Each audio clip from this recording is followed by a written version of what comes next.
Yo mga idol, kamusta? Sports Talk PH nga pala. Ang update kay Crawford, pag-usapan natin yan mga idol. Ngunit bago ang lahat ay huwag kakalimutang mag-subscribe at i-click ang notification bell button for more sports talk.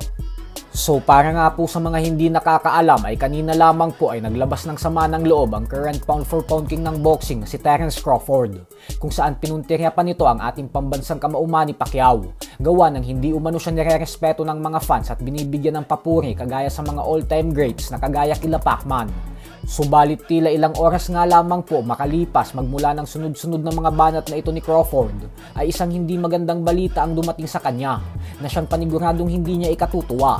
Ito po ay dahil nagdesisyon na ang World Boxing Council na baklasin ang pinangahawakan na WBC Super Middleweight World Title Belt ni Crawford. At ang dahilan ng WBC kung bakit nila tinanggalan ng titulo si Crawford ay dahil umano hindi pa ito nagbabayad sa kanila ng sanctioning fee. Sa madaling salita ay may utang na pera si Crawford sa WBC. At dahil magtatatlong buwan na ang nakakalipas magmula nang masungkit niya ang titulo na ito nang dahil sa ginawa niyang pagtalo sa Mexican superstar Canelo Alvarez, kaya naman naubos na ang pasensya ng WBC sa kakaantay kay Crawford na magbayad. Kaya tinanggalan na lamang nila ito ng titulo. Ibig sabihin po niyan ay hindi na siya ngayon isang undisputed world champion. Dagdag pa ng WBC na dahil bakante na ngayon ang nasabing titulo, kaya naman paglalabanan na daw ito ng mga contenders na sila Hamza Shiraz at Christian Mabili. Wala pa pong reaksyon na inilalabas si Crawford sa balitang ito, pero panigurado po na hindi ito matutuwa at asahan po natin na maglalabas ito ng kanyang reaksyon sa lalong madaling panahon, lalo pat laging iniisip ni Crawford na kinakawawa siya ng mga fans at maging ng mga organizers at promoters.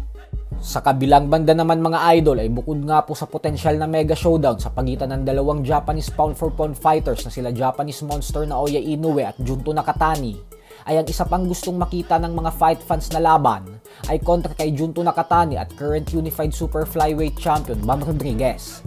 At sa latest interview nga po sa trainer ni Rodriguez na si Robert Garcia ay sinabi nitong nakita niya na daw kung paano lumaban si Nakatani at masasabi niya daw na matibay talaga ito. Pero sa palagay niya umano ay mas matalino at mas technical na fighter si Rodriguez. Kaya kumbinsido umano siya na matatalo ng kanyang alaga si Nakatani kung sakaling magtuos ang dalawa sa hinaharap. Pero ganun pa man nga po ay aminado din si Robert Garcia na hindi ito magiging madaling laban para sa kanila. Kasi may rason umano kung bakit isang 3-division champion si Nakatani at kung bakit kasama din ito sa top 10 pound for pound best fighters ngayon at wala pang nakakatalo dito. Samantala, dahil nga po malapit na tayong mag 1 million subscribers sa YouTube, kaya naman magpapag-giveaway tayo ng 5 authentic NBA jersey. Ang kailangan nyo lang pong gawin ay mag-follow sa Instagram account at Threads na ito. I-type lang ang username na ito at mag-follow sa Instagram at Threads. At pag umabot na sa 1 million ang ating YouTube subscribers, ay pipili ako ng 5 maswerteng mananalo ng original NBA jersey sa listahan ng mga nakafollow sa Instagram account na ito. Paalala lang po na dapat parehong nakafollow sa Instagram at Threads para manalo. Ako po mismo ang magme-message sa 5 lucky winners at ipapakita natin sa video ang pagkakatanggap nila ng mga NBA jerseys. Maraming salamat po.